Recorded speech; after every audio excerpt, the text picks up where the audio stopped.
Assalamualaikum warahmatullahi wabarakatuh. Perkenalkan, nama saya Aulia Barka Sapitri dari program studi pendidikan matematika. Di sini saya akan memenuhi tugas mata kuliah administrasi pendidikan mengenai 8 standar nasional pendidikan. Nah, ke-8 standar nasional pendidikan tersebut diantaranya yang pertama yaitu standar isi, yang kedua standar proses, yang ketiga standar penilaian, yang keempat standar kompetensi lulusan, selanjutnya yang kelima standar pendidik dan tenaga kependidikan, kemudian yang keenam standar sarana dan prasarana, yang ketujuh standar pengelolaan, dan yang terakhir yaitu standar pembiayaan. Langsung saja, yang pertama yaitu standar isi. Standar isi ini menetapkan kompetensi dasar yang harus dicapai oleh peserta didik dalam berbagai mata pelajaran. Standar isi mencakup pemahaman konsep, keterampilan, dan sikap yang harus dikuasai oleh peserta didik sesuai dengan tingkat kependidikan yang mereka tempuh. Pada standar isi ini, setiap peserta didik itu harus memiliki suatu pencapaian yang sesuai dengan kompetensi dasar yang telah ditetapkan. Pencapaian tersebut dapat berupa pemahaman konsep, lalu memiliki keterampilan, dan mengetahui sikap yang harus dikuasai oleh peserta didik tersebut sesuai dengan tingkat pendidikan yang mereka tempuh. Karena sikap yang dimiliki oleh peserta didik SD tidak sama dengan siswa SMP atau SMA.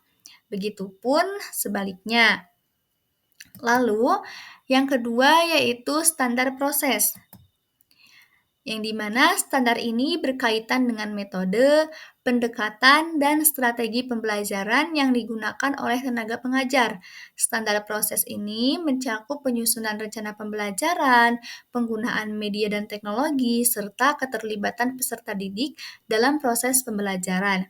Jadi, pada standar proses ini lebih membahas bagaimana proses-proses yang terjadi dalam kegiatan belajar mengajar tersebut.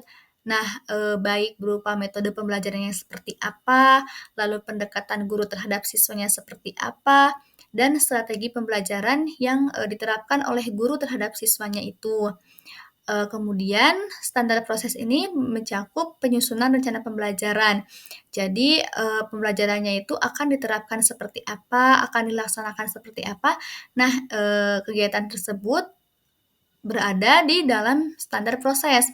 Kemudian penggunaan media dan teknologi pembelajarannya, soalnya kan sekarang itu sudah umum di mana kegiatan belajar mengajar itu menggunakan suatu media pembelajaran.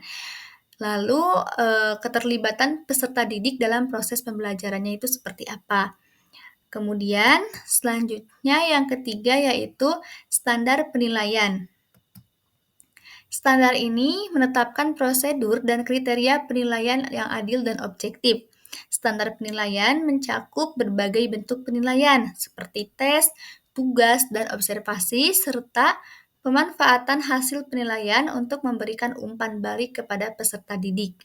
Jadi, ada berbagai macam cara yang dapat digunakan untuk menilai atau untuk melakukan suatu penilaian dalam kegiatan proses belajar dan mengajar. Di antaranya ada berupa tes, itu bisa berupa tes tulis ataupun tes lisan, kemudian ada tugas-tugas yang diberikan oleh guru, baik tugas individu atau tugas kelompok, dan observasi.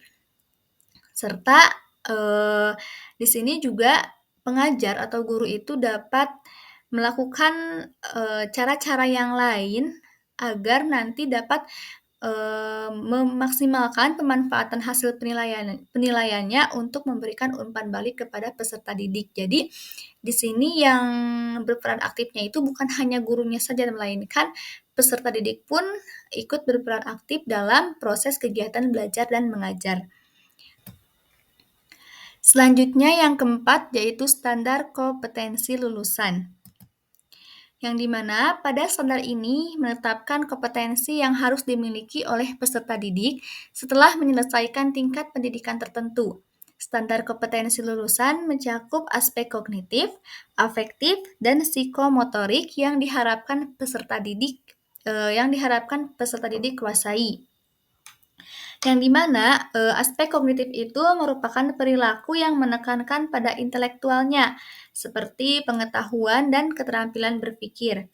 Kemudian, aspek afektif itu lebih menekankan pada aspek perasaan, seperti minat dan sikap. Lalu, aspek psikomotorik itu lebih menekankan pada keterampilan motorik peserta didik tersebut. Selanjutnya yang kelima yaitu standar pendidik dan tenaga kependidikan. Standar ini mengatur kualifikasi kompetensi dan tugas dari tenaga pengajar, guru, dan tenaga kependidikan lainnya. Standar ini bertujuan untuk memastikan bahwa pendidik memiliki kualifikasi yang memadai dan kompetensi yang relevan dengan bidang pengajar masing-masing.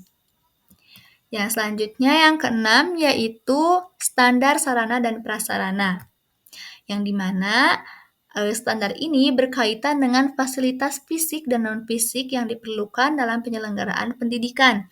Standar sarana dan prasarana mencakup ruang kelas, perpustakaan, laboratorium, fasilitas olahraga, serta lingkungan sekolah yang aman dan nyaman. Jadi, sarana dan prasarana itu adalah suatu hal yang mendukung untuk berlangsungnya kegiatan atau proses belajar mengajar. Selanjutnya yaitu yang ketujuh ada standar pengelolaan, yang dimana standar pengelolaan ini menetapkan prinsip-prinsip pengelolaan sekolah yang efektif. Standar pengelolaan mencakup perencanaan, pengorganisasian, pelaksanaan, serta pengawasan dalam rangka menjalankan kegiatan pendidikan di sekolah. Yang selanjutnya yaitu standar pembiayaan. Standar ini berhubungan dengan pengelolaan keuangan sekolah. Standar pembiayaan itu mencakup alokasi dan penggunaan dana pendidikan secara transparan dan efisien. Jadi pada standar ini itu menjelaskan bagaimana caranya kita melakukan suatu pembiayaan sekolah atau penggunaan dana pendidikan secara transparan, baik, sesuai kebutuhan dan efisien. Mungkin hanya itu yang dapat saya sampaikan.